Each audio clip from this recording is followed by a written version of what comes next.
বাংলাদেশের রাজনীতির মেরুকরণ নিয়ে কিছু গুরুত্বপূর্ণ কথা বলতে চাচ্ছিলাম।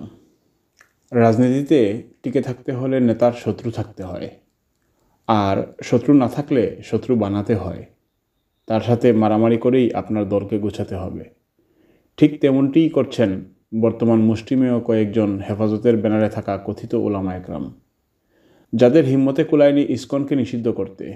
তারাই নিজ মহল্লায় আরেক মুসলিম ভাইয়ের সাথে ঝামেলা বাঁধিয়ে রেখেছে এবং সাতপন্থী তাবলিগের নিরীহ সাথীদেরকে দুর্বল পেয়ে তাদের নিষিদ্ধের দাবি তুলছেন। মজার বিষয় হচ্ছে, এরাও শিখে গিয়েছে কিভাবে মিথ্যা মামলা দিতে হয় আওয়ামী লীগের মতো। সাধারণ সাথী মারামারি করে দুই পক্ষের মারা গেলেও তথাকথিত হক্কানি ওলামা একরামরা মামলা করেছেন তাবলিগের দায়িত্বরত কিছু মানুষের নামে, যারা আবার আগাম জামিনে খালাসও পেয়ে গেছেন। এ সময় প্রসিকিউটর সাহেব খুব সুন্দর কথা বলেছেন, তাবলিগ একটি আবেগের জায়গা, এখানে তৃতীয় পক্ষ ঢুকে ঝামেলা করেছে, সুতরাং এই মামলা টিকবে না। অন্যদিকে এটাও বলেছেন, যাদের বিরুদ্ধে মামুনুল হকরা মামলা দিয়েছে তারা উচ্চশিক্ষিত প্রফেসর, ইঞ্জিনিয়ার ও সচিব।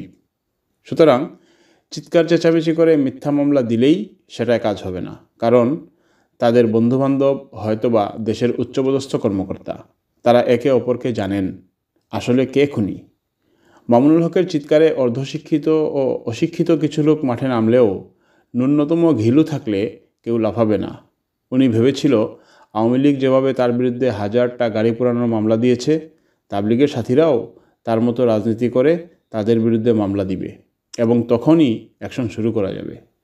নিজামুদ্দিনের অনুসারীদের একটি জামাত সব সময়ই উচ্চ মহলে নিয়মিত দাওয়াতের মেহনত করে। সুতরাং কার আখলাক কেমন আর কে উগ্রপন্থী সেটা সরকারি উচ্চপদস্থরা ভালো করেই জানেন। দেশের আইন অনুযায়ী মামলা নিয়েছে ঠিক, কিন্তু আপনার চেঁচামেচিতে সেই অনুযায়ী বিচার হবে ভেবে থাকলে আপনি ভুল।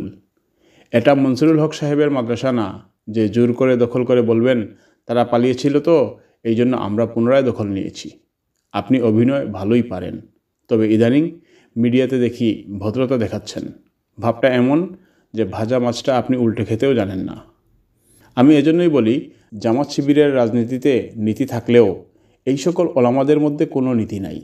এরা রহমানিয়া, লালবাগ, মালিবাগ ও পটিয়া মাদ্রাসার মতো বড় বড় মাদ্রাসাগুলোতেও দুটি ভাগে বিভক্ত করে ফেলেছে। অর্থাৎ এদের নিজেদের মধ্যেই ঐক্য নেই। এরাই নাকি তাবলিগের খায়ের খা বা হিতাকাঙ্ক্ষী। কয়েকদিন পরে শোনা যাবে সুরাপন্থী তথা জুবায়েরপন্থীরাও দুইটা ভাগে বিভক্ত হয়ে গেছে, একটা রাজনীতির পক্ষে আর একটা রাজনীতির বিপক্ষে।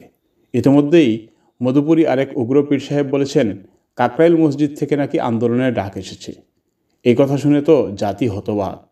কাকরাইল মসজিদ থেকে আন্দোলনের ডাক দেওয়ার কথা জীবনেও কেউ কোথাও শুনেনি, কিন্তু এটাও এখন আমাদেরকে দেখতে হচ্ছে। তামাশা আরও দেখার বাকি আছে, যেহেতু রাজনীতি ঢুকে গিয়েছে।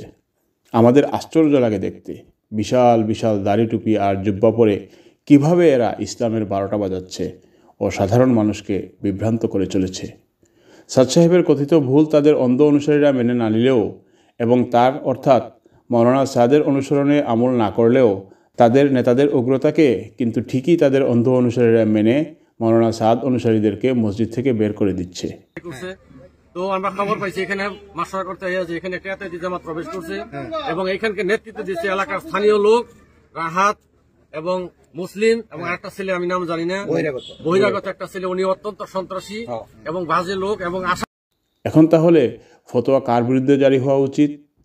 আপনি মুখে বলবেন আলেমদের শ্রদ্ধা করে না, অথচ এই আপনিই তাদেরকে মসজিদ থেকে বের করে দিবেন। এতে আপনাকে তারা শ্রদ্ধা করবে? এরকম পরিস্থিতিতে আপনি বা আপনার অন্ধ অনুসারীরা হলে কি করতেন? শ্রদ্ধা করতেন নাকি জুতাপেটা করতেন? প্রশ্ন রইল আপনাদের নিকট। আকিদা যার যার ব্যক্তিগত বিষয়, কিন্তু আল্লাহর ঘর মসজিদ থেকে বের করার দুঃসাহস আপনাকে কে দিল? এ ধরনের নেক্কারজনক কাণ্ড করে আবার বলবেন আলেমদের সম্মান করে না। যে ব্যক্তি তাবলিগের কোনো পক্ষেই নেই, অর্থাৎ সাধারণ মানুষ, সেও তো এই কথা শুনলে আপনাকে ছিছি করে বলবে আপনি কেন কোনো মুসলমানকে মসজিদে প্রবেশ করতে বাধা দিবেন? আপনি কি ভুলে গেছেন শরীয়তের সেই উসুলের কথা? যদি কোনো মসজিদে কোনো মুসলমানকে প্রবেশে বাধা দেওয়া হয় তবে উক্ত মসজিদে জুমার নামাজ হবে না।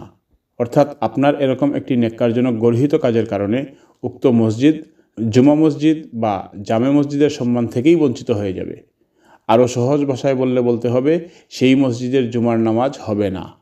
নিজ নিজ অবস্থান থেকে এই কথা কোনো তাকওয়াবান আলেম থেকে যাচাই করে দেখতে পারেন।